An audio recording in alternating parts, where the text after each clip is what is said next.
शिक्षक को चुनाव से अलग क्यों किया जाए? पहले तो क्या आप डर गए हैं कि शिक्षक चुनाव लड़ेंगे तो कुछ शिक्षित लोग भी सत्ता में आ जाएंगे क्या? शिक्षकों का स्थानांतरण बाहर कहीं कर दिया जाएगा, बाहर के शिक्षक यहाँ आ जाएंगे तो और इस तरह की बहुत सारी परेशानियाँ आई। अगर हमको यहाँ से गांव में भेज दिया जाता है, ना तो वहाँ इंफ्रास्ट्रक्चर है, ना तो स्टूडेंट वहाँ आएंगे, तो मतलब जो चीज़ एजुकेशन स्कूल्स में और +2 में पूरी तरह से गड़बड़ा चुकी है, अब ये हायर एजुकेशन में जो परसेंटेज है 10% बच्चे जो आ रहे हैं पटना यूनिवर्सिटी में, वो भी पूरी तरह से खत्म हो जाएंगे, या कह सकते हैं एजुकेशन सिस्टम ऐसा हो जाएगा कि हम लोग कहीं के नहीं रहेंगे। देशवा न्यूज़ देखना शुरू कर चुके हैं आप, मैं हूं आपके साथ नितिन। आपको बता दूं कि बिहार में 50 साल बाद यूनिवर्सिटी कानून जो है वो बदलने वाला है। इसी को लेकर नए जो कानून प्रस्तावित किए जा रहे हैं उसी के विरुद्ध में तमाम बिहार के जो यूनिवर्सिटी और कॉलेज के शिक्षक और कर्मी हैं वो हड़ताल पे हैं, यानी कि अवकाश पे हैं, छुट्टी पे हैं, कोई अपना ड्यूटी फिलहाल नहीं कर रहा है। इस तरीके से विरोध प्रदर्शन है, तो जरा बात करने की कोशिश कर लेते हैं। उच्च शिक्षा विधायक मांग करो। ये जो नए कानून के प्रस्ताव में आप लोग विरोध कर रही हैं, क्या मांग कर रही हैं? हमारी मांग है कि इस प्रस्ताव को वापस लेना चाहिए। हमारी जो ऑटोनॉमी है और जो हमारी पहचान है 1976 इस प्रस्ताव आने वाले कानून से क्या समस्या होने वाली है शिक्षकों को और कर्मियों को? बहुत सारी समस्या होने वाली। पहले तो हमारे स्टेक होल्डर से कुछ पूछा नहीं गया, कुछ बात मशवरा नहीं किया गया, उसके बिना ही और उसके अलावा दिक्कत ये हो सकती है कि जो आप यूनिवर्सिटीज़ और कॉलेजेस को अलग अलग अंग बता रहे हैं तो वो बहुत गलत है। ये सारी परेशानी हम लोग शिक्षा के खिलाफ है, हमारे आइडेंटिटी के खिलाफ है, हमारी ऑटोनॉमी हमसे छीनी जा रही है। ये सारा सरकार इसमें जो प्रस्ताव लाने वाली है वो कह रही है कि जो शिक्षक राजनीति कर रहे थे, जो अपनी ड्यूटी छोड़ के इधर उधर जा रहे थे, वो कम होगा। उसके लाने का मतलब राजनीति कर रहे थे का क्या मतलब है? पहले तो चुनाव, हाँ, तो चुनाव क्यों ना लड़े शिक्षक को चुनाव से अलग क्यों किया जाए? पहले तो क्या आप डर गए हैं कि शिक्षक चुनाव लड़ेंगे तो कुछ शिक्षित लोग भी सत्ता में आ जाएंगे क्या? अच्छा सर, ये बताइए कि आप लोग क्या अवकाश छुट्टी पे हैं अभी, जिसके नए कानून आने वाले हैं यूनिवर्सिटी कानून, उसके विरुद्ध में आप लोग तमाम प्रदर्शन कर रहे हैं, क्या मांग करते हैं आप? देखिए, पहली बात तो यह है कि हम लोग इससे पहले भी 4 दिन मार्शियल इसके बिहार उच्च शिक्षा विधेयक 2026 जो प्रस्तावित है उसके विरोध में 4 दिन मार्शियल कर चुके हैं पटना विश्वविद्यालय में। महासंघ 4 महासंघों का शिक्षक और कर्मचारियों का जो बैठक 25 तारीख को हुई थी, उसमें ये निर्णय लिया गया था कि बिहार भर के सारे विश्वविद्यालय के शिक्षक कर्मचारी जितने हैं वो सारे आज के डेट में सामूहिक अवकाश पर रहेंगे। पर पटना विश्वविद्यालय में चूंकि हम लोग ऑलरेडी 4 दिन सीएल ले चुके थे, मास सीएल, आज हम लोगों का जो संघ है, जो संयुक्त मोर्चा बना है संघर्ष के लिए, इसके विरोध में उन्होंने ये फैसला लिया कि आज हम लोग सबके साथ एकजुट तो है ही, पर 1:30 बजे से अभी आप लोग जो देख रहे हैं उसमें हम लोग विरोध प्रदर्शन करेंगे, आक्रोशपूर्ण विरोध करेंगे। अब मांग पर आते हैं। ये तो पहली क्लैरिफिकेशन थे कि पटना विश्वविद्यालय आज के डेट में मास सीएल पर नहीं है, पर इससे पहले 4 दिन लगातार मास सीएल पर रह चुके हैं। मांग यही है कि इस विधेयक को वापस लिए जाए, क्योंकि इसमें विश्वविद्यालय की जो स्वायत्तता है उस पर प्रश्न चिन्ह खड़ा होता है, और उसमें ये होता है कि विश्वविद्यालय जो ऑटोनोमस बॉडी है उसको डायरेक्टली सरकार के नियंत्रणाधीन करने सरकार का कहना है कि इसकी भर्ती, पोस्टिंग, ट्रांसफर, वो तमाम जो प्रक्रिया है वो सरकार अपने पास रखना चाहती है।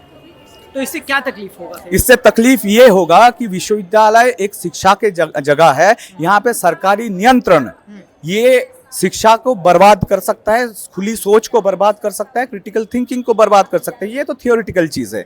बाकी चीज़ें जो है हम लोग सरकार से अभी तक जो है वो ग्रांट्स इन एड के रूप में, डेवलपमेंट हो, सैलरी हो, ये सब कंपोनेंट्स जो है ग्रांट्स इन एड के रूप में हम लोगों को मिलता है। यानी सरकार का सरासर नियंत्रण नहीं है, डायरेक्ट नियंत्रण नहीं है।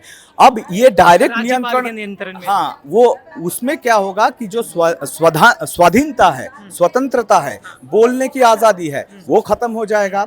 हमारी अपनी मांग जो है वो हम रख नहीं पाएंगे। इसमें सरकार की एक और नोटिफिकेशन है। सरकार कही है कि जो राजनीति करते हैं, चुनाव वो जो राजनीतिक उन्माद फैलाने की कोशिश करते हैं यूनिवर्सिटी में, कॉलेजेस में, उस पर रोक लगाने की तैयारी में है, इसके लिए वो सरकार कह रही है। तो इसके मतलब सरकार राजनीति से अलग है।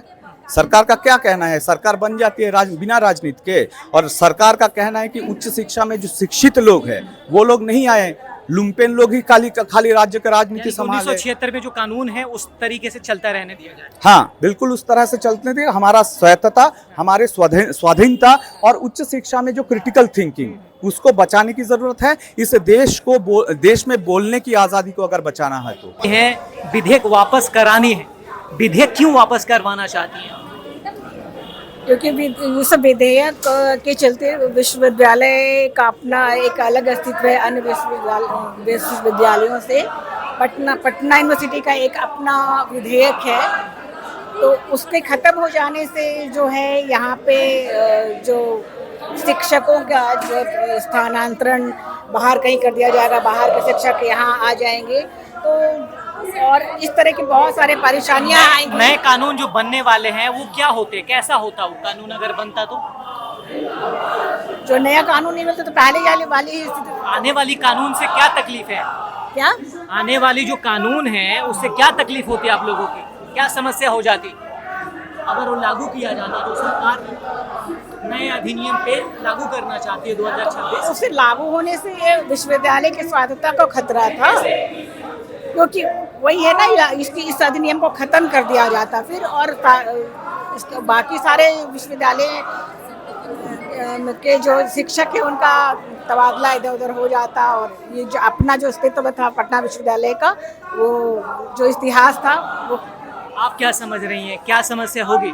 ये प्रॉब्लम हो जा रहा है कि अगर इस तरह का चीज़ होता है, कहते हैं हर चीज़ डिसेंट्रलाइज होना चाहिए, एजुकेशन को पूरी तरह सेंट्रलाइज कर लीजिएगा।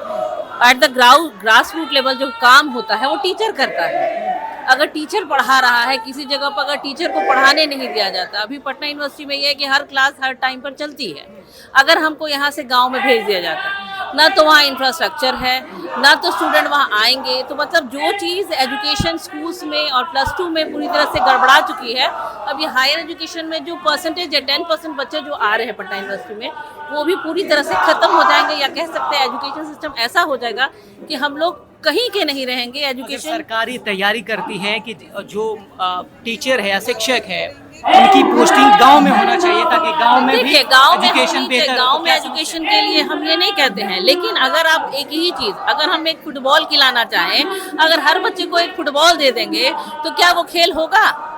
तो कहने का मतलब ये है कि अगर हम डिसेंट्रलाइज जो कर रहे हैं, तो हम पढ़ाई +2 तक बच्चे पढ़ रहे हैं, लेकिन एक ऐसा जगह रहे जहाँ पर 4 जगह से बच्चे आकर के उस जगह पढ़ाई करें जहाँ पर रीनोन टीचर्स उनको पढ़ा सके। अब हर टीचर को वहाँ तक पहुँचाएंगे तो बच्चे जो वहाँ का जो परिवेश रहेगा, वहाँ जो पढ़ाई हो रही है वहाँ पर भी ना तो कुछ नहीं है, पढ़ाना नहीं है, कुछ नहीं है, ये चीज़ें होने लगेगी। जो चीज़ +2 में एजुकेशन खत्म हो गए, वहाँ से बच्चे अभी आते हैं ग्रेजुएशन में। मैडम आप क्या समझ रही हैं, अगर ये नए कानून बन जाते हैं तो क्या परेशानी होगी? देखिए, पटना विश्वविद्यालय का अपना एक 1976 एक्ट के तहत ये विश्वविद्यालय संचालित होती है, ठीक है। और बिहार सरकार क्या चाहती है कि सारे महाविद्यालयों को एक साथ मर्ज करना चाह रही है, और विश्वविद्यालय को वो गवर्नर के हाथ में रहेगा। तो पटना विश्वविद्यालय का अपना एक डिग्निटी है, यहाँ से बच्चे पढ़ करके निकलते हैं, और काफ़ी महान लोग यहाँ से पढ़ के निकले, यहाँ पे रिसर्च हुआ है। तो इसको आप अदर विश्वविद्यालय के साथ मर्ज कर देंगे या महाविद्यालय के साथ मर्ज कर देंगे, तो इसका जो है कि कम जाएगा, इसकी वैल्यू कम जाएगी। नए कानून जो आने वाले हैं, नए कानून वो क्या है? कानून ये है कि बिहार सरकार जो है कि जितना महाविद्यालय, जितना भी कॉलेजेस है उसको एक साथ करेगी, और विश्वविद्यालय को एक साथ करने वाली है। तो ये जो है वो गलत है। बहुत सारे राज्यों में देखा गया है कि विश्वविद्यालय को वो क्या कहते हैं उसको ऑटोनोमस बॉडी बना रहे हैं, और यहाँ पे क्या हो रहा है कि उसको मर्ज कर रहे हैं। तो उससे क्या होता है, हायर एजुकेशन पे इसका बहुत